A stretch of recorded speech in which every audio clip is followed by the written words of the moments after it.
think I always made the comment that once a miller, always a miller.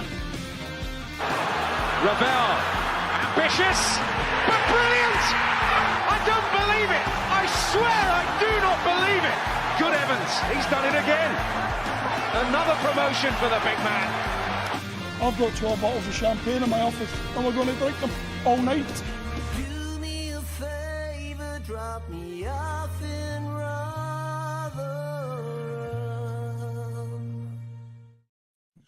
Good evening, everybody. Welcome back to New York Talk. This is the Rotherham United podcast. Thank you all for joining us tonight as we look back at it felt like a bit of a throwback yesterday because we did all right and then got a kicking gut.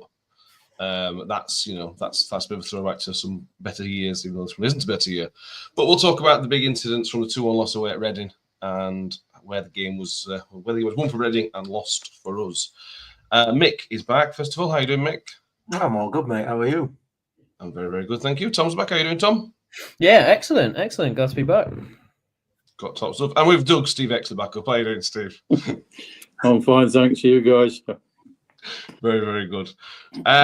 We will talk about all the refereeing decisions. I'm very confident that we'll Mick rant today. So if any of you Mick rant fans have been waiting, because we haven't had one for a while, we've had some good refereeing decisions for us this season, and we got a bad one yesterday. So we're going to talk about that and anything else we can think of. Top Caitlin is with us, as of YouTube viewers, and Martin Holland, Kelly Pub, Scott Grundy, Joanne Archer.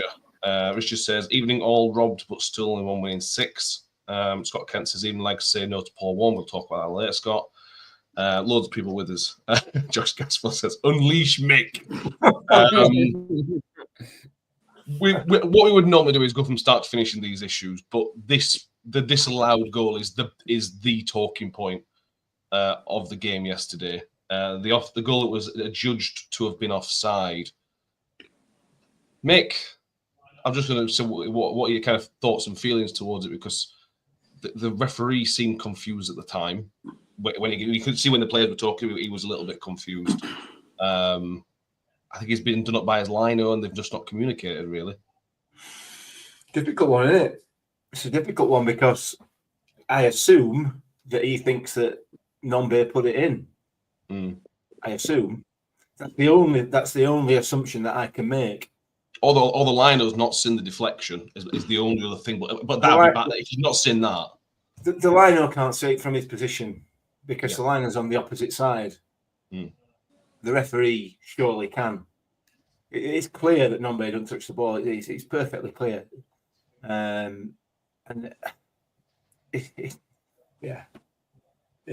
I mean, I don't know. I don't know, what can you say. We talked about this yesterday. That, in my view, and our view, I think, and I hate to have an opinion because I understand. I've seen the number of people you triggered on social media this week has been amazing. Some proper clowns coming out of woodwork, haven't they? So I don't really want to have an opinion, but I will.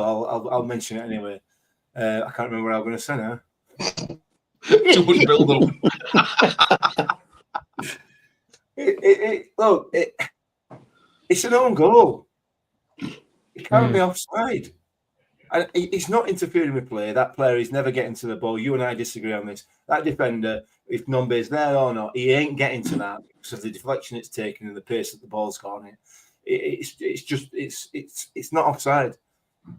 But you know, we've had 2 or 3 seasons of dreadful decisions going against us, and this season, to be fair, I think we've had probably more dreadful decisions go in our favour than against us. We've had plenty going both ways, but I think we've probably had more bad decisions in our favour than we've ever had, or what it feels like we've ever had. Yeah. And then yesterday we get at least 2, arguably 3, that just ridiculous ultimately, and dare I say, cost us the game. It did cost us the game. 2 disallowed goals, and and a penalty given against us. So it clearly did cost us the game. I don't know. I didn't like that referee from minute 1, as you were aware. I'm not going to make you tell everybody what you referred to him from minute one onwards. I'm not sure we'll go down very well, to be honest. Well, again, I was right. And that's all that matters, isn't it? Mick, we're right. I was right on this occasion. I'm not often. Mick can smell them. It put me in mind of the Peltier one at Leeds last year. I don't know why that goal slipped into that penalty slipped into my head as soon as that goal was disallowed. I thought, oh God, how can they be so catastrophically wrong? Yeah, it was poor all told. I mean, you look at the penalty decision that he gave, and at the end, and there were so many similar instances that he just let go throughout the game, all over the pitch. Little nudges here, little bits of contact there, some quite clear pushes, quite clear trips that he just let them go all game. And then when it comes to the crunch point, he bottles it really. He goes back to just being. I don't know what he thought. I don't know. So, yeah, it was a shocking performance from the referee. Awful. Okay. Again, I'm going to disagree with some of what you just said, but we'll come on to that in a minute. And remember, name calling. You've got to name calling. You know what I mean? Tom, the offside goal, because this is the one that's clear and obvious. There's no questions about it. This they made a mistake. I think Paul has put in here. You can look at the video. The line clearly says number 8 twice, close to halfway. And this is where we've seen this in the past, where referees and line, they take a minute, they have a conversation, and they deal with it. If they'd have just had a minute, had a conversation, they'd have worked it out between them. They'd have worked out that Nombe didn't touch the ball, or that there was a deflection, so that doesn't matter if he was interfering with the defender. They just I don't think they just took the time. I think the referees took the liner's advice and ran with it. Yeah, and to quote someone I saw on Twitter say that they thought Nombe was in an offside position anyway, that some seemed to spark some sort of controversy. Matt, I don't. Again, I can understand what that was as well, but that could have been another part of the whole topic of conversation was Nombe offside, and then if so, you got to disallow it because he's affecting the player not being able to reach the ball, which whether or not it's taken a deflection. I mean, I might need to scratch up my offside rule, but maybe it doesn't matter that it's taken a deflection. Therefore, if Nombe is offside, then it didn't matter if it took a deflection or not. But I mean, we have the pleasure of watching it again and again and again, and he doesn't look offside. And that is where, in the moment, you can kind of understand why he's given it. But like you say, it needs a conversation to say, look, is it going in? It took a deflection, sure, but it wasn't, Nombe wasn't really affecting proceedings, and he wasn't offside. There was no real hint of him being offside. I think he was only offside once the second contact was made. So, in my opinion, yeah, it was. I mean, yeah, we could talk for hours about this, but ultimately, what's happened is the officials have made a decision that has affected the outcome of the game because of us afterwards. I think I think as controversial as it potentially is, then you can kind of subside that if there was no other actions later on in the game that were controversial or actions prior that were controversial. I think that as a sole incident is not good, but it doesn't determine the game as much as potentially we might think. I'm just trying to be a little bit more optimistic than most, because I think we're going to get a Mick run at some point. So I think having said that, I think all 3 incidents, the penalty, the 2 disallowed goals, in conjunction, probably make that performance what it was, which is inadequate, which was caused absolute uproar across Twitter and for the management. Managers. Yeah, the only other factor that I think may have come into their minds is if the referee and linesman, Steve, feel it wasn't, if they feel it was a deflection from the Reading defender, if it's a deflection, the Nombe becomes active again, which then could be seen as offside. But if he has intentionally played it, which I think we all agree that he did intentionally play it, Nombe doesn't become active. So that's I'm just trying to make an excuse for the referee, to be honest with you. They've just the ball's still. Yeah. Go on, sorry. Tom. No, I was just going to say, that's pretty much my point. Is what I'm trying to say. Like, there's loads of different things that you can say about this, other than they are crap, because it was crap and it was bad. It was really bad. But I think as a neutral perspective, like, maybe let's just try and see different sides. But yeah, all in all, I am still on the side of it's crap, and it's affected a relatively big game. For both clubs, really. But sorry, Steve. Why is it so complicated? This is what gets me. I know. We saw that their guy headed the ball. I don't think it was a deflection. He tried to head it. He tried to get in the way of it. Let's put it that way, and he put it in his own net. So what's the problem? Regardless of where anybody else is, the ball went in the net off the fullback or whatever position he played, and it was just there's no grey area for me on this. It was black and white. As soon as because initially when I saw it, of course I couldn't see the deflection because they didn't show the angle. Then they showed the angle, and I thought it's come off their player's head. So how can it be offside? And I know that Brian Clough once said, if you're not offside, what you're doing on the pitch. But there is that rule that it's always been that if it comes off the opposition player, you're automatically played onside. So I just don't get it. I get confused. I'm an old man that's been dug up. So how the hell am I going to work that one out?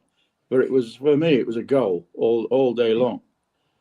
Yeah. But what I did yesterday, Matt, was allow you to have your opinion. Well, you're doing it wrong then, Steve. You meant to think of an insult as quickly as you can, whether you agree or not, and just tweet out the insult. There's some creative insults around nowadays, isn't there? And you got most of it today. Yeah.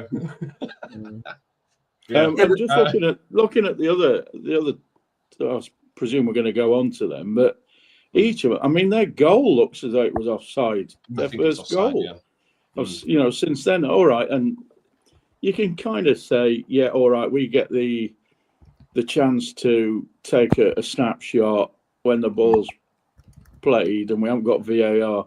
That one was a bit marginal, but come on to the other two and let's have a look. Yeah, I think the first one is, but we're not in line. It looks like it is, but we'll give the benefit of the doubt with that one. Although Mick might not. What were theirs? Their goal, yeah. I think it probably is offside, but you're not in line with it, so it's difficult to tell for certain. Well, there is somebody who's quite important that should be in line with it, so he's probably given it. I just want to pick up on what Steve said there. The fact that this rule is so complicated it blows my mind. It really does. So what we're saying is that if the Reading player deliberately headed the ball, then Nombe is no longer offside because he's made a deliberate attempt to play the ball. He's played it. Is the phrase? Right. So at what point does the referee able to define the word deliberate? How does he know that he's deliberately played the ball? But he's got to make that decision now. He had a guess. Now. Did he deliberately play it or did he not deliberately? Did he accidentally play it? He can't do that. Nobody can do that. He can, because if he makes a movement towards the ball, he can say he's deliberately trying to play it. If it's just hit him while he's stood still. Right. Okay. So he's not. So the deliberate bit shouldn't be in there. I don't know whether it is or not, but it shouldn't be in there. If he's made a movement towards the ball, which he clearly made a movement towards the ball because he's headed it into his own net, he's no longer offside. End of story. The goal was disallowed because both the referee and the linesman thought that Nombe put that ball in the back of the net. That's why they disallowed it. We think. Quite clearly didn't. Yeah, but we didn't get an explanation from Evans. Obviously, Evans was furious in his post-match. I didn't hear he got an explanation. Listen, you've got to say, and it's been said once, the referee's got and linesman's got one look, one view. That's it. Yeah. So, at the risk of being called out and called names and called a gimp or whatever it is you were called, you know that there is that part of it, but their goal were offside in my view, and then we'll come on to the rest of it. Yeah, we'll go to the rest of it. Matt Mills says, I think a more experienced ref would have used his common sense and overruled his assistant allowed the goal. I completely agree, Mike. It just needed a minute. It just needed a conversation. Just a bit of experience, maybe. Maybe the right. Why have they got all these things to consider and think about? I know. Don't make it so complicated. There is no need for it to be complicated. No need at all. Yeah. And all that will happen is they'll review the law again at the end of the season and they'll make it more complicated. Change it really slightly. Yeah, and just make it just to add a little bit more difficulty in there for the referees. It's just ridiculous. But you know they do it to themselves because it's the referees that ultimately their associations and their whatever it is organisations that they're the ones that make these alterations. Just why do you make your job harder? I mean, we're going down a slightly different path here, but referees have very little input on the actual rules. It's done by IFAB. Now there is a referee and representative, but if you listen to whenever Howard Webb talks, I always feel like he's talking with a lot of frustration about how the rules are and what the rules are. I'm sure he is. I'm sure he is. But anyway, right. Let's talk about the goals because I think I'm going to be controversial again. Let's talk about the Hugill disallowed goal first, Tom. My instant reaction was, why is Hugill touching him? Because he's given the referee a decision to make straight away. Now, I haven't seen a side and angle, so I can't tell if there's actually a pull. But Hugill has his hands on the defender. And when you do that, you're kind of asking for trouble. And I can kind of see, again, I can't say for certain because I haven't seen the angle, but I can see why the referee's disallowed that goal, to be honest.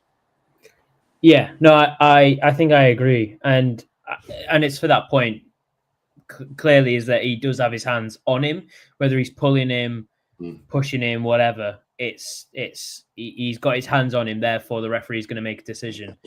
However, it is so incredibly soft that it's one of those decisions where I think, it'd be interesting if VAR was at this level, because those three decisions I think would be very interesting to see what would have happened if VAR was to be involved in it. But for me, it's a case of I think he's just I don't even think he's pulled. I don't know. In my opinion, he's put his hands on him, and that's about it. And I think the guy's gone down because he knows he can't get there, and he's sort of thinking maybe I can get something out of this. And if it happened for us, I think I'd be relieved, but justified. It's a very, very odd. It's just I think it's a good finish for a start, and I think Hugill deserves a bit of credit. He's come in and he's played pretty well, considering his previous exploits, but it is a side of his game that is pretty prominent, that he's a very physical striker, and I think those sort of needless fouls he gives away too often, and I don't think there was a necessity for him to put hands on the defender, and I think as soon as he did, like you say, referee makes a decision, and it's never going to go the other way, was it? So it was I can see it why it was given, and I can see, but end of the day, it is soft. And I know we'll get onto it, but I think likewise for the penalty, I think it's the exact same but flipped. I think Jules puts hands on him, and he goes down, and it makes the referee need to make a decision. Again, it's incredibly soft. I can kind of see why, but I think that one's worse. But we'll get onto that later. Yeah. Just as says they were pulling each other. Hugill held on to him to keep his balance, so regardless, it should have been a pen if he doesn't score. Martin Holland says Hugill didn't protest too much, to be fair, so he knew it was a foul. It may well be his reputation preceded him, Steve, which doesn't help because Hugill has a reputation. for being a bit naughty with defenders. What was your view on it? Is it right? Fall sort of into the soft one? Where do you see it? It was a little bit difficult to see, as Tom said. There's not a very good angle on it, but I did, like a sad man, slowed it down a bit, and he can't not touch him. It's a contact sport. The ball's coming across. The guy's probably backing into Hugill and maybe has his hand on Hugill as well. So Hugill's got his hand on him, and the guy went down like footballers do nowadays. As soon as they feel a touch and they want the free kick, they go down. Yeah. And I thought it was a really good finish from Hugill, who had another good game. And, I've seen him give and I've seen him not. And like Tom said, if it had been us that had got the free kick, I'd have been happy. But deep down, I'd have thought, that's a bit soft. So, you see, were we robbed? Well, not as badly as the other one, but it's easily givable, that goal. And we're biased, or I'm biased. I try not to be. But I think, get up, for God's sake, stand up, for crying out loud. It's the same with a penalty. It just went down as, one touch. I've fallen, a bit like, Vic Reeves and Bob Morton. They've fallen. Mike Miller says, to my mind, it did look like a foul by Hugill. Though interesting, the assistant who had a great view didn't flag.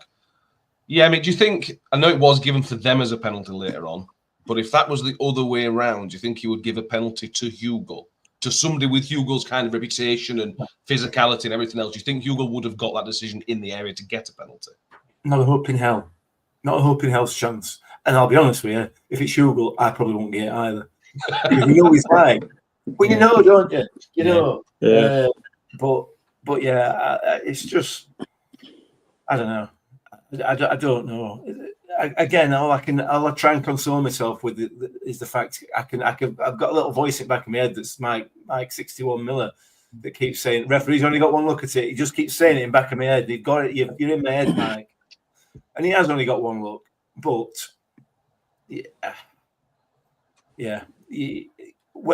under those circumstances, there's loads of pulling and shoving. There always is when the ball's crossed into the box, both by defenders and both by attackers. And obviously we're going to clamp down on that this season, so I look forward to that when that happens. But we only seem to clamp down on it occasionally. Yeah, and I think that was one of those occasions. Whether it's a foul or not, probably not. What was your instant reaction when it first happened? I thought it was finished. That was my instant reaction. So, yeah, and I was a little bit surprised initially until I saw the replay as to why he'd given it. And then when I saw the replay, I thought, well, he's gone down. So it's Hugill. Maybe he has pulled him. I don't know. So, like you say, maybe his reputation's gone before him. I don't. But ultimately, like I said, far worse fouls weren't given elsewhere on the pitch when they were in big moments. You know, in the middle third, he let everything go. I thought in the middle third, he was brilliant, referee. But, well, all right, it was good. It was he let the game flow, is what I'll say. But then the final thirds, he made some mistake. Changed the rules. One decision that he did get correct, though, Tom, and I think this is pretty unanimous, is our penalty, which was just stupid defensive arms out wide, and we've got to give him credit. He's made the decision. He's given the right decision, but you couldn't really not give it, I suppose. But yeah, it's a weird one as well because, I mean, it obviously was, and it was a correct decision. But you don't normally see them given. You know, if it's that close proximity, which it sort of was, you don't normally see them given. So I think a little credit where a little credit is due. He did get that one right. You know, arms aloft in the air, albeit I say it's close. It wasn't that he couldn't react. It was a pure reaction to it, and he put his arms up to block the shot. And it was a good penalty as well from Nombe. I didn't honestly expect him to take it. I would have thought Hugo would have taken it just based on previous exploits. But But yeah, credit to him for stepping up and taking it and sorting it away, relatively convincingly. I enjoyed his celebration as well, by the way. The keeper's standing there going like this, then Nombe does it back to him. I'm a big fan of that was it was some good crap-housery, I'll say. Yeah. It was if we would have gone on and won it, I think that would have been a bigger talking point and a bigger oof in the fan base. But it was I mean, I'm happy when Nombe scores because he's got his faults. I think we all know he's not the best finisher and he's not the best in the box, and he doesn't score as many as he should for the price tag he's got. But when he does score, it feels like, weirdly enough, every time, I don't know if it's anyone else, but for me, every time he scores, I feel like, okay, this is it. We're finally going to see a 6-streak Nombe. But never happens. But we'll see what happens now. Yeah, we'll come back to a little spell after the goal as well. So I was really impressed with the spell after the penalty from us as well. But we'll come on to that in a moment. Let's tick off the final controversial incident that I can think of, Steve, which was Reading's penalty, 90-whatever minute. Again, what was your instant reaction? And then having watched it back? I started crying. And as I said earlier on, it was just soft. They're challenging each other, and the guy decides that I'm going to go down now. And he went down, and the referee pointed to the spot. I don't know what else to say. There wasn't a great deal of aggression in Zach Jules' challenge, if it was Zach Jules. Jules, yeah. But I don't know. I was so disappointed. And I probably, even if it had taken his leg off, I'd have probably tried to find a way to justify it not being given. But no, when I've looked at it a couple of 3 times now, and it's just, for crying out loud, get up. But he gave the penalty, and I'm thinking, right, this is Phillips' time. Really good penalty, and he blew his whistle pretty much afterwards, didn't he? And it's like still getting really tired of not winning. I mean, that's what 2022 last time we won at 3:00 on a Saturday. I mean, we deserved a point, for crying out loud, didn't we? Deserved a point. There's no doubt about it. But yeah, I didn't like that decision either. But that's probably more of an emotional one for me. Matt Miller says it looked like a Reading. He says it did look like a Reading penalty. Why did Jules reach out with both hands for the player? Naive defending. Don't give the referee a chance to make a decision. And that's what he did. I would agree with that. Every time you do, like we said about Hugill, once you do move your hands on somebody in a place in the box, either end, you give the referee an opportunity. Yeah, you do. And bear in mind, like Steve mentions, Mick, the Hugill incident a minute ago, an hour ago, whatever it was. If you're going to do that, the referee's already shown that it will make a big, important decision for a slight contact. And the referee, it was very, very quick. He was very keen to give that penalty. There was no hesitation. So Jules gave him that decision to make. My immediate reaction was penalty. That was my immediate reaction when I saw it. And clearly that's what the referee's immediate decision was. But it weren't. Not in a million years. It's not a penalty. Whether he's put hands on him or not, this don't give the referee a decision to make is, and I understand why people say it, but it's nonsense. It's absolutely it's an opportunity to give it. Cheat. Well, it's an opportunity to cheat, is what it is. Well, it is, isn't it? You are misleading the referee. Yeah, exactly. Like all footballers do, frankly. Yeah. There's no two ways about it. Diogo Jota today in the Liverpool game. I mean, he got a penalty and then they reversed it, but he hadn't even been touched by the defender, and he never got a yellow card. So they're going to continue to do it. Of course they are. There's instances all over. I mean, in the Spurs Man U game, Johnson, he literally threw himself head first into an oncoming Man United player to try. He just ignored the ball, dove over the ball, and dove directly head first into a Man U player to try to get a foul. It's ridiculous, And we had an instance in the first half in this game where the Reading player just threw himself to the floor in the penalty area, quite clearly a dive. The referee recognised it was a dive, didn't give it, which is brilliant. But what he didn't do is book him, which is what the law says he should be doing for simulation. He doesn't book him, and that doesn't happen anywhere near often enough. And he got booked later, didn't he? He got booked later, yeah. So he would have been off. Yeah. But because players are not punished, if you feel contact in the box, they're just going to throw themselves on the floor. So I'm not a fan of this. Don't put your hands on him. Don't challenge him. I'm not a fan of it. What we're doing by that is basically the result of years and years of allowing players to cheat. So it's sick. It's ridiculous. But that's where we are. And the referee saw it probably as I saw it. He's pushed him over. It must be a penalty. That's how it looked initially, but in reality, it's not. He's going away from goal. He's not even going towards goal. He's, it's just, it's just wrong. It's because we've allowed it and allowed it and allowed it for years and years and years for players to get away with this simulation. I bet you if you were able to go through it, 70-80% of free kicks that are given are not in actual fact free kicks. They're just players throwing themselves on the floor. Genuinely, there's no way of working that out clearly, but you know what I mean. The slightest little bit of contact, a player goes down and it gets given all over the pitch, and we need to be more robust with it. And we're going to get some wrong.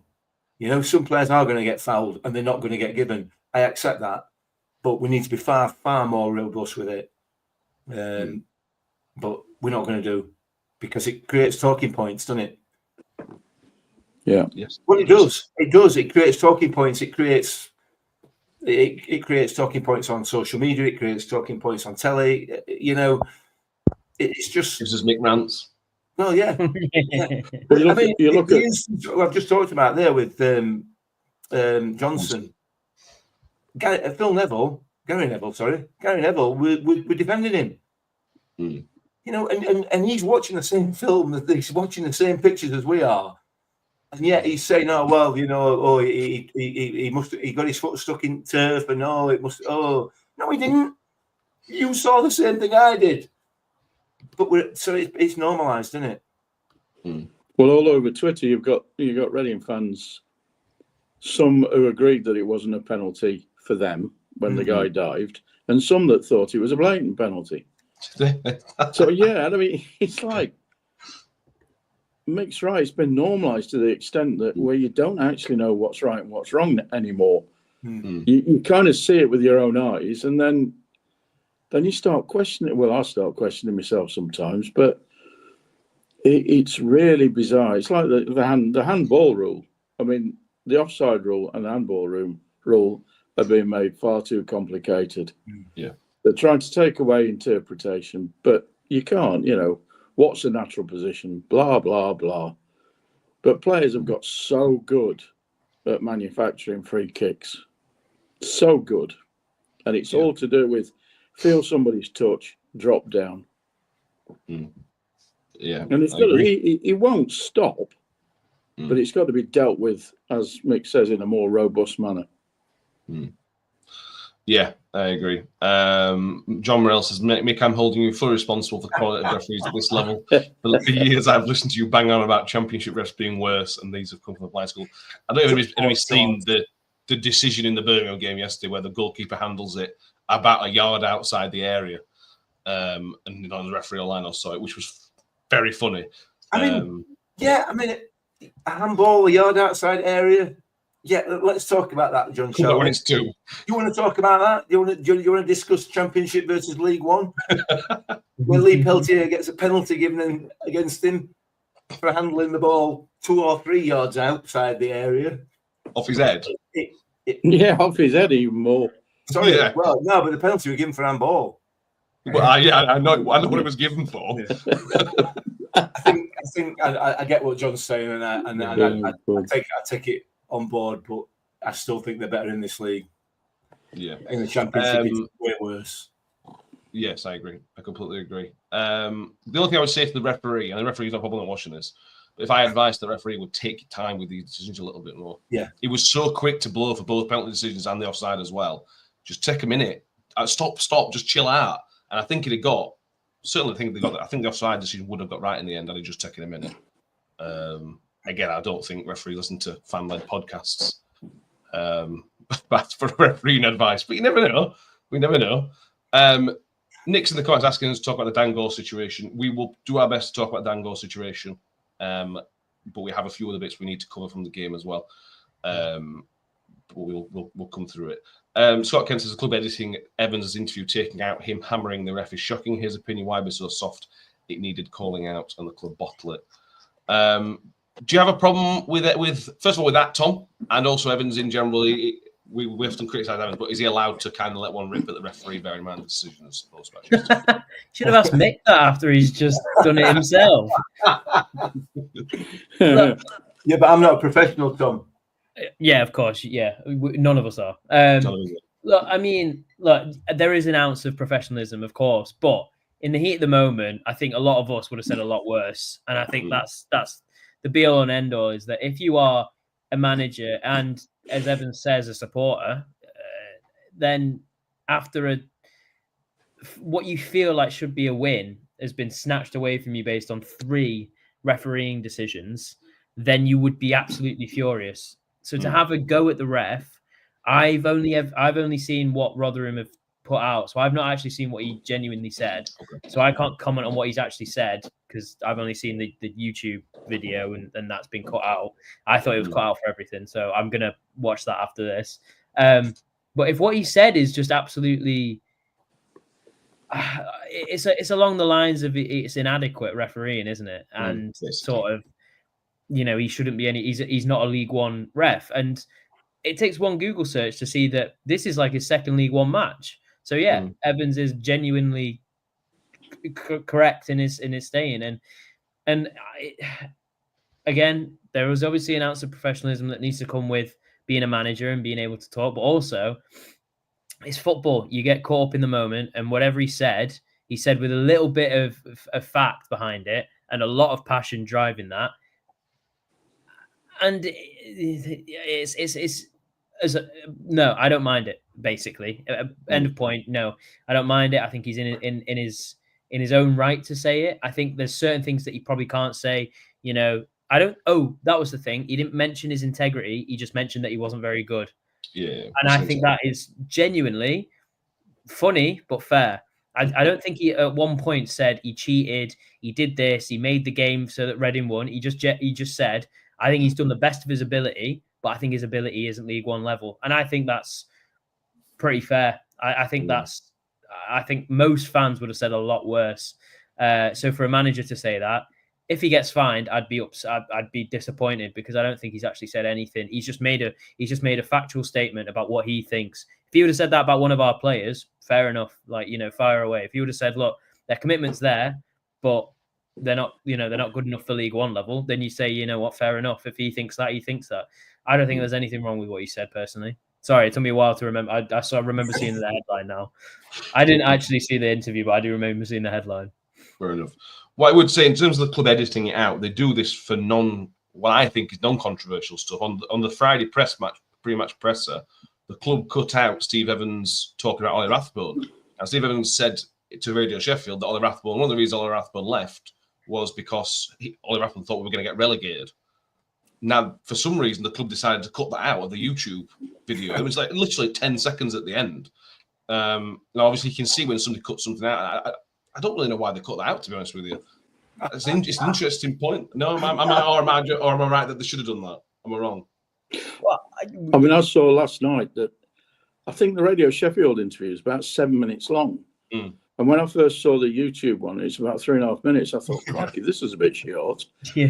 And it was only later on when Dino tweeted and put a link on for the Radio Sheffield one. I listened to the whole thing. And the first 3 minutes was Evans saying pretty much what Tom's reiterated there. Now, I've been trying to think what might be the motivation. I didn't know about the Rathbone thing. I just thought that they were maybe piling up a little bit of a letter or a case to get hold of PGMOL tomorrow and make some kind of complaint. And if they'd have gone in full barrels and put 7 minutes of Evans criticising the referee, it might have harmed whatever they wanted to say. But that's the way my mind works, and it probably isn't. It's just that they don't want to publish stuff out of the club of their manager slagging a referee off. Radio Sheffield don't care. They're in a better position to do it. Now, like Tom, I thought the 7-minute interview was well worth it, because I thought, knowing Evans as we do, I thought he kept it under wraps a little bit. I thought it'd be a lot worse than that. I did notice that he was having a few words with Noel, what's his face, their manager, afterwards. So he'll let it out somehow. No doubt at all. We'll see what happens tomorrow, because I suspect that they will make some kind of complaint. You'd have thought so. What good that'll do, I haven't got a clue, but you know. Yeah. They'll get an apology to add to the ones we had last season. You can pin them up, yeah. Yeah, exactly. Yeah. Right, let's talk about the game a little bit more. The first half, Mick, was so bad. It literally gave me a headache to watch that first half. I was fine, and after my head was banging. And it's frustrating because we went back to the starting lineup, or starting formation, from how we ended the Blackpool game, where we were better at the end of the game, and we started against Reading. And if we'd have gone in 2-0 down at half time, I've been kind of thinking that's not far off there. I mean, they weren't amazing, but we offered absolutely not only the disallowed goal. I just felt we offered nothing. We lacked quality, we lacked urgency, we lacked ideas. It was just another really, really poor first half. Yeah, what else can I say? You've absolutely nailed it. You've nailed it. We had no idea. But it's just the same thing week after week. I don't know why we even have the conversations, to be honest with you. Just talk about the goals, the controversy, and move on, because everything else is just rinse and repeat. You know, we didn't have a clue. You know, we were slow. They were as well. The pace of the game was just so tedious and slow. All it needed was somebody to grab it by the scruff of the neck. We're disorganised. With players all over the place. Nobody seems to, or very few players seem to play in the position that you think they're supposed to be playing. About the centre halves, I think, are the only two, and goalkeeper, that stay where they're supposed to be. Everybody else is kind of just under 12s all over the pitch kind of thing. It's woeful. But hey, what do I know? I'm not a professional, and I don't really be having opinions on these sorts of things, because I'm not an official spokesman at the club or anything like that. So, you know, I don't know. It's just nonsense. It's rubbish, and it is rubbish. But we know what bores us, and that bored me again. My dad, who's in his late 80s, rang me at half time. He'd already texted me, and the names of Evans and Rayner were in block capitals, and I won't tell you what words he put around them. But I said, I don't know what to say, Dad. Honestly, we just don't seem to know how to pass football. And then the second half started, and we were a bit better, and it became more of something to actually get into. And I wasn't bored second half. No. Chris Taylor says when he changes it, we play okay. Can't we start like that? Yeah, we improved in the second half, Tom, when we went back to the 5 at the back. Because all it changes is Cam Humphreys just steps back 10 yards. And it changed. It didn't change the game. We weren't Brazil, but it improves instantly. Whereas the complete opposite happened at Blackpool, where the change from 5 to a 4 worked. It's just difficult to understand the logic why something works and why it doesn't. I don't know. Is it just a half-time thing? Maybe that he's good at half-time, Evans.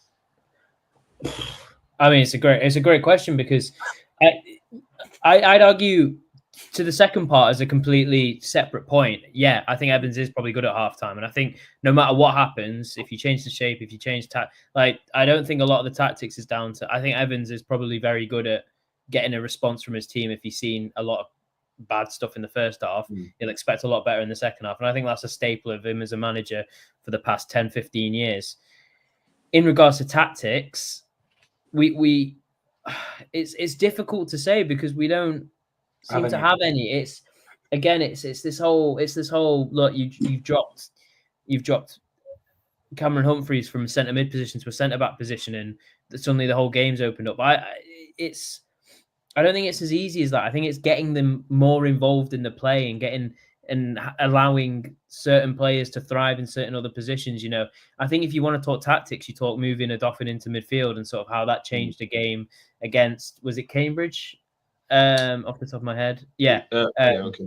When he scored and did all the various good stuff. To me, it still feels like we're still stuck in this sort of really central, and I mean, a lot of people are going to say this, we're stuck in such a central mindset of keep the ball tight, keep it close.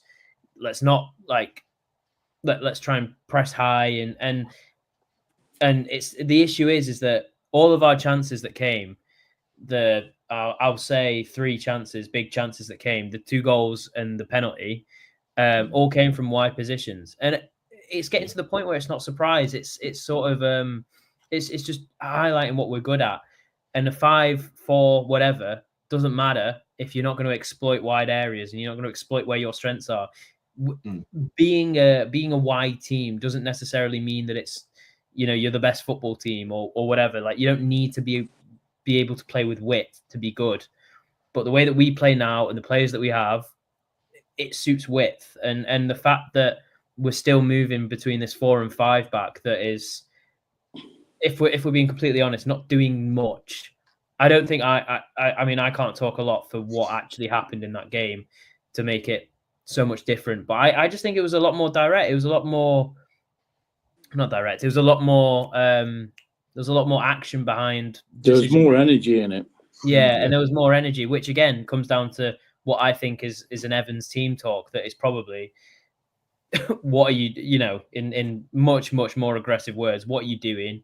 Get to the second balls, show more commitment, show more energy, and they probably switch on a bit more. But again, it's such a case of, why can't you do this first half? Why does it have to take a whole 45 minutes for you to go, okay, let's wake up and try now? Because there's so many instances this season where our first halves have lost us football games, not even drawn or it's just made it difficult for us. It's genuinely just lost us football games because the second half is such a mountain to climb, and it's been a characteristic of ours since way before we were in the Championship 2 seasons ago. And I don't know what it is that you shake or what it is that you do, but we don't start games well anymore. And it's always a sort of, if we get into halftime 0-0, I always think we'll probably go on and snatch something here, more likely.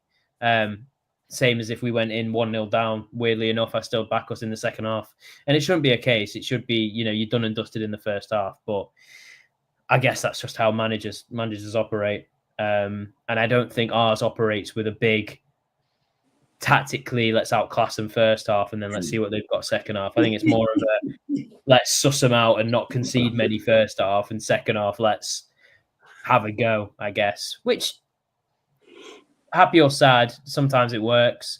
But he seems to take Evans 45 minutes to work out what the other team are doing to us rather than plan it beforehand. Yeah. Yesterday, I mean, they were playing really well up front against us. I mean, they could have had 2 or 3, let's face it. They were moving the ball really well, moving our full-backs around and so on. And then in the second half, a lot of that stopped. They were having to play on the break because we showed a lot more energy. I mean, I thought Mpanzu again, you know, when he settles in, he's going to be really good for us. Yeah, I agree. But we actually started to find space in midfield and run through the lines. But and I agree with you, it's frustrating as hell, the fact that we can't start any games as we finish the last one, because the opposition are different. And that's up to Evans and Rayner to figure out. Yeah, it is. Completely agree. Darren Cook says, sorry, mate, but can we please discuss how frustratingly poor Powell's corners and free kicks are again? So, what we're going to do, I think I've got a suggestion for this podcast. Okay. What we do is, in the comments, instead of predicting the score for the following game, for the weekend's game, what we should do is we should predict which player is going to hit first from the corner. So is it going to be the player on the post or the player on the edge of the 6-yard box? or anywhere in between. But it will always be somebody in that front row. Or the guy for a goal kick straight out. Yeah. So it's first man every time, isn't it? And we said this yesterday. We literally had that competition yesterday. Yeah. And we got the number of the player so he hit first, and lo and behold, boom, straight in. Come on. He's got a wonder of a left foot, and he can cross the ball. That's the one that went to Hugill. Yeah, exactly. He does it. He can do it.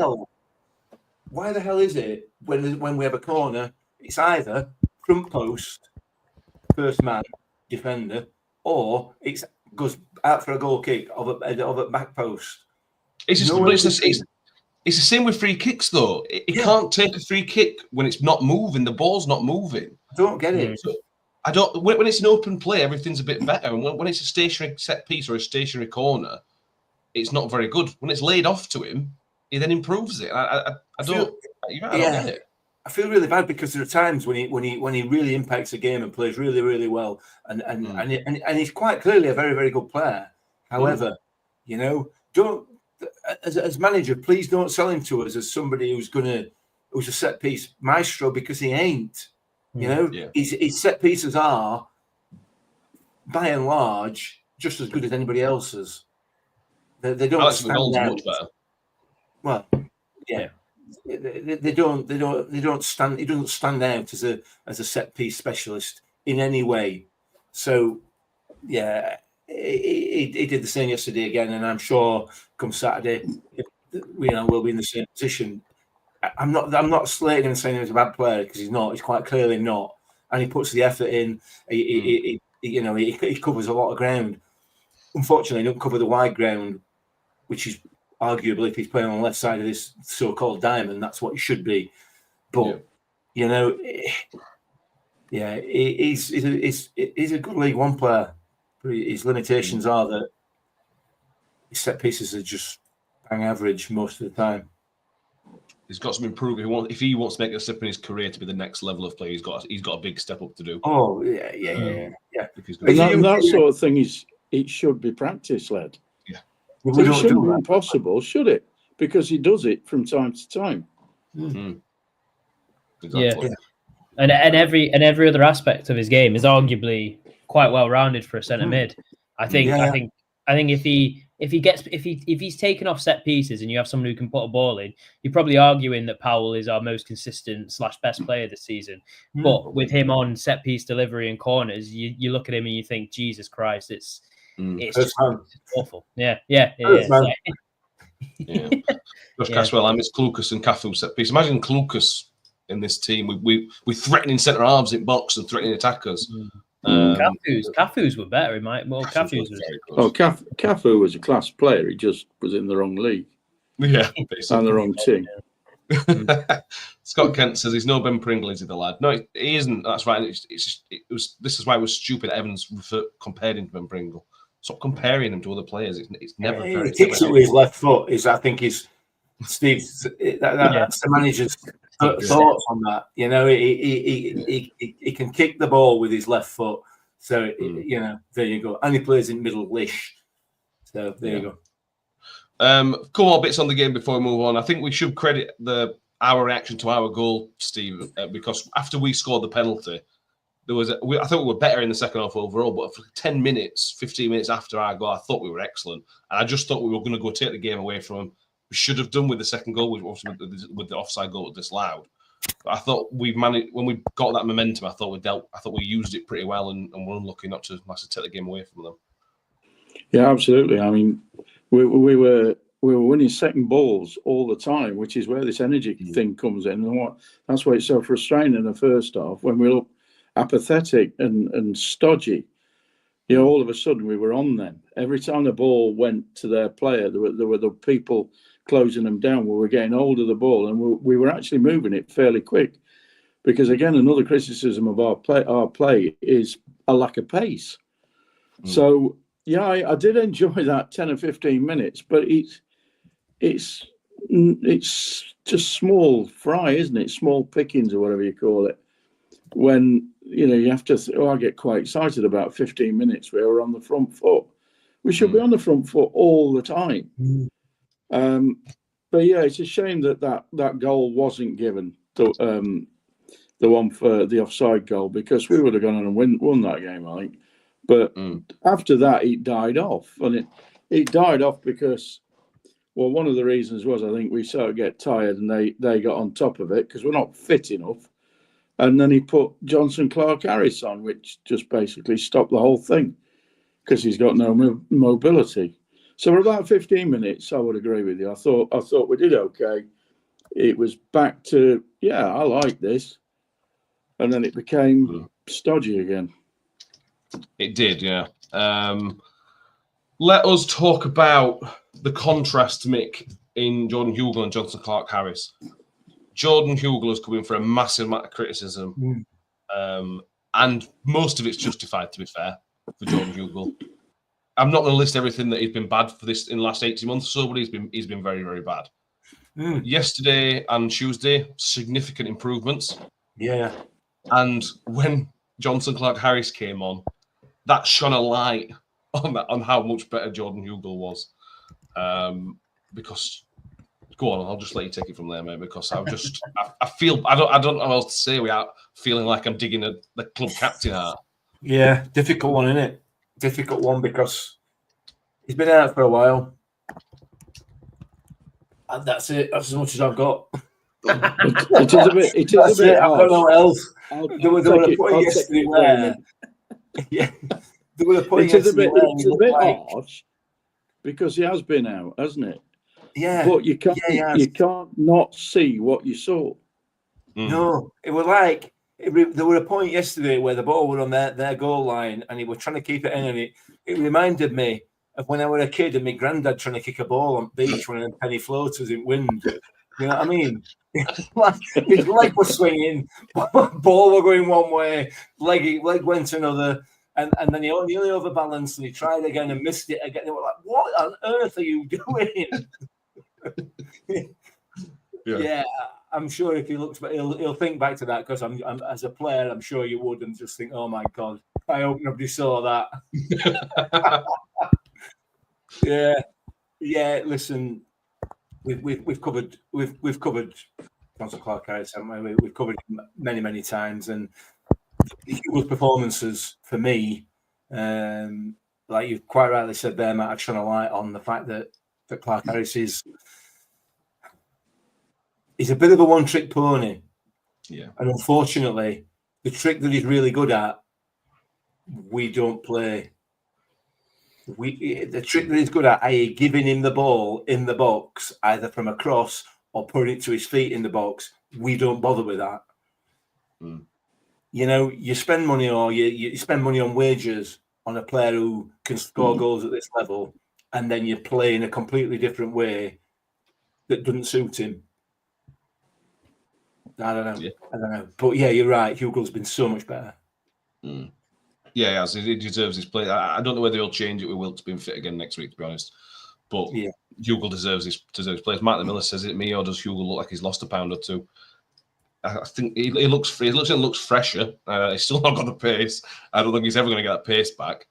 But he's gone back to being a nuisance again, and that's what he was when he first signed for. He was a constant nuisance.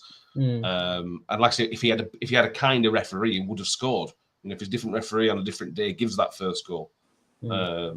So there's positives and negatives, isn't there? I can just see Clark-Harris coming back in starting 11 next week. Though, can't you? You can just see it happening for Barnsley game. You can. You can because that's Steve Evans, isn't it? He's one of his favoured players. And listen, he'll score goals. Jonathan Clark-Harris is a proven goal scorer. Give him the ball where he's dangerous. No, we're not going to do that. It's essentially what's happened this season when he's played. And then he's been out injured, he's come back, and he's clearly not fit. He's clearly not fit, you know, because we've just rushed him back. And don't know. Right. Couple things to tick off. Anything else from the Reading game we want to talk about before we tick off these other bits that we need to tick off? No, for me. Well, we all agree that we all think that we deserved at least a draw. Absolutely. At least, yeah. even though we were rubbish at first half. But yeah, I agree with all right. Okay. A few people mentioning the open training session that's been announced for Thursday. Yeah, they're doing an open training session in the coldest month of the year, February. It's a 12:30 at New York Stadium. So if anyone wants to go down. To be fair, they normally do it in August. And you're in the 6 weeks holidays, so you can take the kids along. This is in obviously February half term. But I don't know why they're doing it in February. That's a big coincidence over the fact that for the last 6 weeks or so, we on here and other people on social media have been complaining about the fact that it looks like the players don't train. Harry says that's because Mick's criticised the training. Yeah. It's not that. It's not to do with me. It's not to do with us specifically. But there has been talk about it for weeks now, about the fact that the information coming out sort of from sources within the club that the training sessions last no more than 40, 50 minutes, and they're basically just a kickabout. Oh, well, we'll prove them wrong. Well, you won't prove them wrong. All that is another fans forum, isn't it? Well, without any waste of time. So the whole point of an open training session is for kids. It's for kids to go along, to meet the players, to get some pictures taken, get the kits signed. When's this? When schools are on in February? No, it's this week, so it's half term. I don't know whether it's half term. I didn't realise it was half term. Right? It's half term. -2 or whatever. Yeah, whatever. It's half term, mate. Yeah. Is it? Yeah. So, you know. I won't be going. No. I left school a few years ago. So there's that. I feel bad now. I feel bad because all I'm doing is club are trying to do something and I'm criticising it. Look, yeah, I know what you're saying, but at the same time, they shouldn't be doing it in February. They should have been done in August. We're in the 6 weeks holidays when it's nice weather. It's going to be freezing on Thursday. So, but anyway. I'm only doing it because to try and wind you up because you think you're a mouthpiece for the club. So that's the only reason. We obviously are, mate. We obviously, but nobody listens to this. But clearly, number one Fulham United podcast out there. But anyway, let's move on. Let's talk. Let's take the Danang Go situation before we talk about the kind of national news. Danang Go's gone back to Manchester United. Paul Davis is reporting for the rehabilitation of his metatarsal injury. Now, the reason this is a talking point is because Steve Evans referred to people on the internet in dark bedrooms on the keyboards, Tom. He kind of suggested that Rotherham fans were creating fake rumours and conspiracy theories, which would be fair if he hadn't started it. Does this fit under the term gaslighting? I'm sure it does. I think it must be. It's got to be, hasn't it? Unbelievable. It's just terrible, Tom. There's no self-awareness. There's no. It's not like a kid. What he should have done is he should have come out and gone, well, what I said when I first found out was wrong. As it turns out, the kid's actually injured. I shouldn't have said what I said, kind of thing. No, he's having a go at other people for doing what he said. Mad. Yeah, double down. Not like Evans to double down on something. Yeah, he's just made an absolute joke of himself. And that's all that it is, really. He said, quoted, that he didn't do enough in training to get a sore head, or sore nose, let alone a sore foot. Yeah, he didn't do enough in training to get a sore nose, let alone a sore foot. A week later, he's saying, all these guys in dark bedrooms saying about this, that, and the other. It's pathetic, and it should be genuinely said, full chest. I'd say it to him. It's pathetic because. Fair enough, he said something that he probably regretted, and that's fine with the whole sore nose, sore foot. He's probably really frustrated that he couldn't play. He probably thinks like the rest of us, it's nothing. A week later, he finds out it is something. He's genuinely done something to his like bone ligament, to the point where it's fractured or whatever. That it requires him to be genuinely out, and rather than saying, "Look, I overreacted." He's got this injury. He's going to be out for a while. There was no need. There was absolutely no need for him to say anything about rumors about this, that, and the other. He could have just said, look, people are going to think what they think. I know that he's got this injury and he's going to be out for this long. He wants to play for us. If fans don't believe that, then just believe me, and he does want to. All he has to say is that, but he has to double down. And this fan base that he loves so much, cares about it deeply, wants a Miller, always a Miller. And he's gone out and just absolutely tried to kill every single one of them. All these like dark, dingy Twitter accounts he's just making excuses for. And honestly, the only person he should look at is himself and just say, why the hell did I say that? And then why did you double down? It's like if you're on a date and you've got another date, next door or something, and you're trying to double down on one or the other. You don't know what you're saying. You don't know what you're doing. It's just, that was a really bad analogy, but you get my point. I was going to say, what I mean is that what it's called nowadays. What I'm trying to say is that you can't try and juggle two things. You can't try and juggle two opinions and go one way and another. It's just a case of either back the one and say, look, I made a mistake with saying this, or don't make that comment in the first place. Don't. He tried to call out the player in the first place, which Danang Go did nothing wrong, and his manager's calling him out after one game. It's just, to me, it's absolutely ludicrous that he's even tried to pin any blame on anyone else but himself. But does it surprise me? No. Not at all. Not as and he's answering, but yeah. Yeah. I think he mentioned it'll be around a month or so before he's back on grass. So it'll hopefully be back before the end of the season, Danang Go. But the season will be 100% done and buried by then. Right, well, let's tick off. Does anybody else say, Mick or Steve, want to try anything on the Danang Go situation? No, I think Tom did that very eloquently. Yeah. Eloquent. No worries. Right, let's tick off another bit that we just need to mention. I don't know how long this is going to take, to be honest with you, but Alan Nixon reporting today that Rotherham United are interested in Paul Warne, even though we've got a manager. It's true, so no. It's strange one, Steve. I'm not a massive fan of these conversations while you've got a manager in charge. I don't think it should be leaked by whoever's leaked. I don't think they should be talking about it. What's your view on it? Do you think Evans is actually under pressure and that's why it's come out? Do you think it's a bit of nonsense? Do you have any view on it? I mean, my immediate reaction was that it was just lazy journalism because it's an easy thing to do. As soon as he got sacked by Derby last week, there were people, on both sides saying, Derby fans are saying to me, well, are you going to get him back? And I said, no, we've got a manager at the moment. He's not doing great, but we've got a manager, and then suddenly I saw that piece yesterday and I thought, where the hell has that come from? And, we were talking beforehand, maybe there is no smoke without fire, but, it is unfair. I mean, Evans is our manager, and until such time as he isn't, then I think it's a moot point. I mean, I said last week, would I like him back? Of course I would, because I love him.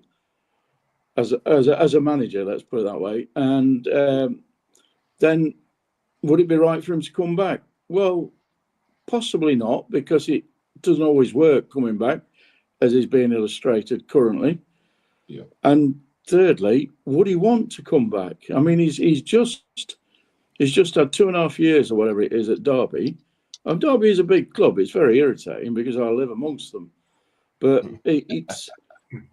Where's his next stop? Will he want to be a football manager again, or is he going to do something different? I mean, you've got to bear in mind he's got degrees and all sorts, and he'd be a great public speaker, motivational speaker. Put that one forward. But in terms of him coming back to us, what's the point in putting something like that out, apart from to get people to bite? Yeah. I agree. You think of it, you never know who's leaked it to him. Mick, I don't know. Actually, I just don't think it's a great conversation to have. I think it's poor. If that's come from somebody at the club, or even if it's come from maybe Warner's side, which I think that's unlikely, but it's possible. Whoever's leaked that out is done a poor job, because you shouldn't be doing that. You shouldn't be doing that. Assuming that it's been leaked out, it's not just somebody. Well, he's not just made it up. He's journals, isn't it? So who knows? All right, whatever. I don't know. That's a bit of a sweeping statement, but listen, I'm with Steve. I love Paul Warne and I enjoyed his time at the club, and I know some people didn't, but he was a damn sight better manager than Steve Evans will ever be. Well, as far as I'm concerned. People up. I don't care. I don't care. Genuinely, it's my opinion. I'm not saying that is an actual fact for clarity. I'm saying that, in my opinion, which is possibly true, possibly not, he is a better manager than Steve Evans will ever be. And when it comes to being a man manager, for the want of a better term, I don't even think that could be up for debate, personally. I think that is probably a fact. But I also, do I think it'd be right for him to come back? Probably not. So, I don't know. But I don't know. It's a tough one, but it sounds to me just like what we used to call in old days, paper talk.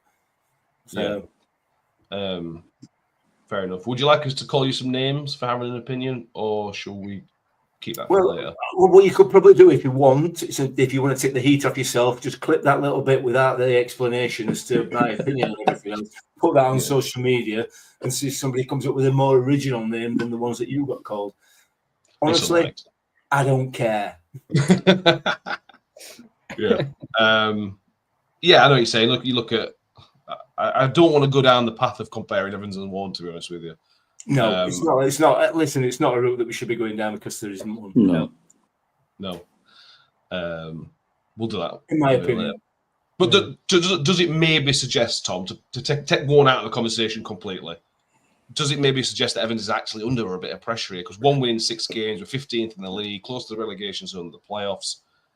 We can all talk about shooting everything else, but maybe Evans is under pressure. Maybe this explains some of his questionable comments in the press. Maybe he's actually under pressure.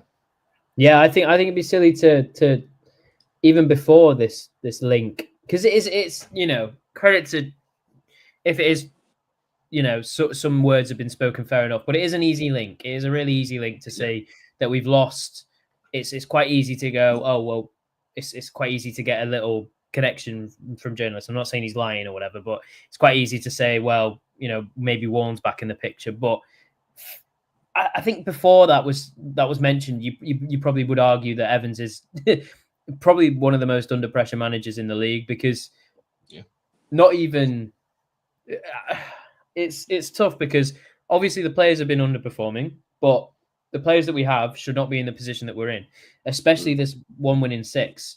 It's sort of it's sort of just calling for fan favourites to come back, and it never works. I'm in the boat where if Warren came back, I'd give it a go, but I don't think going back to what you have would ever be as good as when you first had it. So it would never work out as much as well as anyone would ever think it would. I just think. For me, it's weird, because if Evans doesn't get playoffs, then what does he get? He gets another year to get playoffs, and with players that are out of contract in a year, with players that don't really, look like they want to be here long term, and this, that, and the other. It just, to me, it feels like it would be extremely disappointing if we didn't get playoffs. And at the minute, we'd be lucky if, I'm being very, very, dramatic here, but we'd be lucky if we're not in a relegation fight, sort of, compared to playoffs. I just think there's no currently right now we have a case for sort of needing a rebuild, and we have exciting-ish young players that can come through and do things and change things up. But the last I heard from a Twitter account was that Harrison Duncan's apparently being poached by a Premier League academy, and players like that and sort of academy, the structure like that is still not right. And I think if it's Evans or not, it's a case of we need to start promoting a longer term solution. And I'm not saying Evans is the answer. If Evans can do that, fine, I'll stick by him. But at the minute, signing players on 2-year contracts, being able to sort of not achieve a short-term success, doesn't pose me the idea that he's here for the right reasons. It feels to me he was brought in to achieve this short-term success, which 1 season down, he's really underachieving. 2 seasons down, if he overachieves, then he gets playoffs. Anything less than playoffs, and he's underachieved again, and it's 2 years wasted, I guess you could call it. It's a real crossroads at the minute. Do you get rid of Evans and you get someone in younger with a 5-year plan and Matt Taylor-esque and it doesn't work and then you have to reverse it? And yeah, I mean, look, I'm not going to pose a solution because I don't have one, but I'd hate to be a person in that football club hierarchy because it's their own fault. I'm not going to say it's a real tough job. I don't envy them all that spiel. They've put themselves in this position. But it is a tough decision to make because if you get rid of Evans, you don't bring someone back like Warren who's just going to come back for the fan favoritism and sort of being able to come back and get the crowd on side and this, that, and the other because he won't. These players aren't his players. We know that Warren has his players, and if Warren doesn't have his players, he doesn't achieve big things. He doesn't overachieve, and it needs time. If you want that 5-year plan, fine, you bring in Warren and you keep him here for 5 years. Whether or not that's successful is yet to be seen.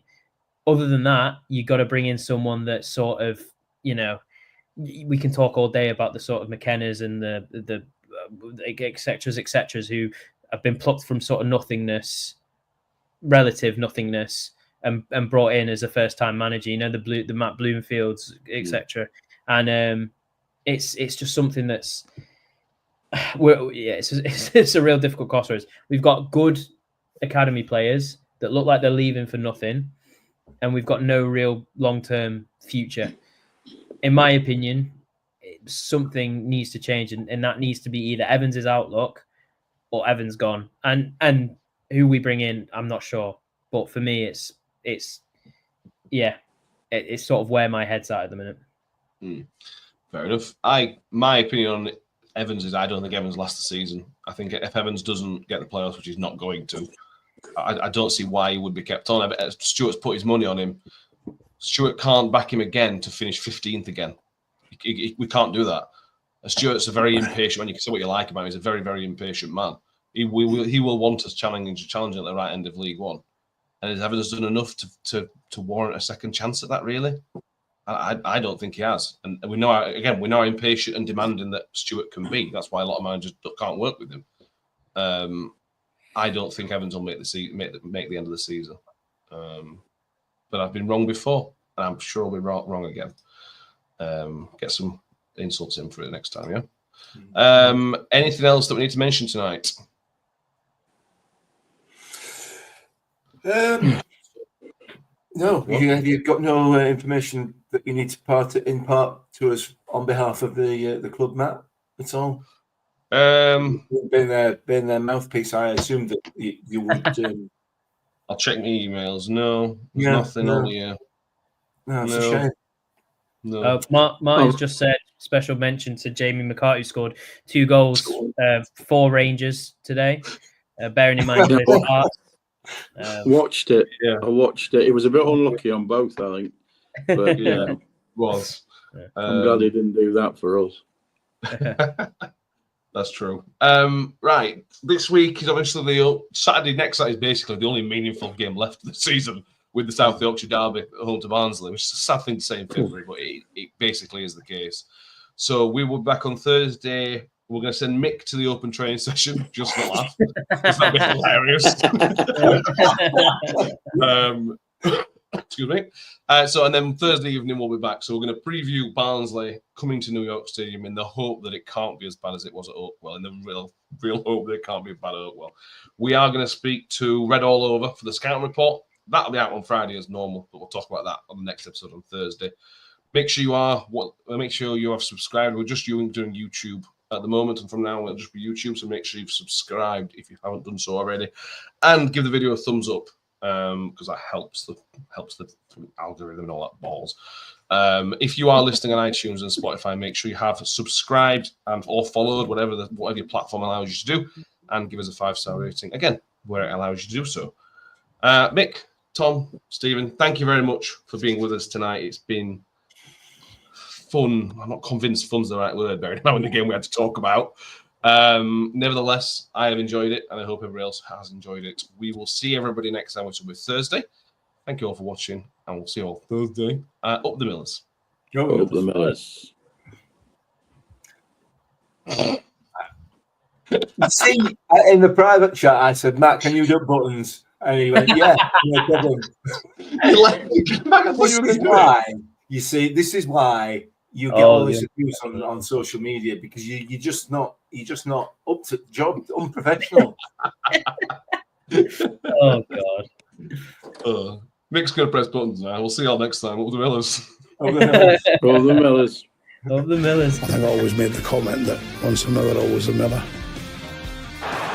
Ravel, ambitious, but brilliant! I don't believe it! I swear I do not believe it! Good Evans, he's done it again. Another promotion for the big man. I've got 12 bottles of champagne in my office and we're going to drink them all night. Do me a favor, drop me off in